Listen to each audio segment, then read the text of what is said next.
কি ব্যাপার ভাই, অনেকক্ষণ ধরে দেখছি তুমি মন খারাপ করে এখানে বসে আছো। কি হয়েছে ভাই, সমস্যা কি?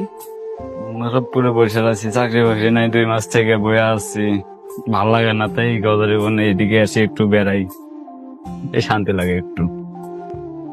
আসলে মানুষের জীবনটাই অদ্ভুত, এক এক সময় এক এক রকম হয়।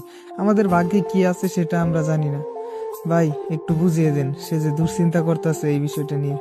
আল্লাহ তাআলা আমাদের রিজিকে যেটুকু লিখেছেন আমরা এতটুকুই পাবো, এত চিন্তার কোনো কারণ নাই। আল্লাহ যা করেন ভালোর জন্যই করেন। প্রতিটা মানুষের জীবনে খারাপ সময় আসে, কিন্তু সেটা নিয়ে দুশ্চিন্তা না করে আল্লাহর উপর বিশ্বাস রাখতে হবে। কারণ তিনি প্রত্যেকের রিজিকের ব্যবস্থা করে রেখেছেন, তার কাছে চাইতে হবে। সেজন্য তো আছি ঢাকা শহর, 2-3 মাস থেকে পড়ে আছি, দেখি কোথায় চাকরি বাকরি হয় না হয়। আল্লাহর উপর ভরসা রাখো আর চেষ্টা করো, একটা না একটা ব্যবস্থা হবেই ইনশাল্লাহ।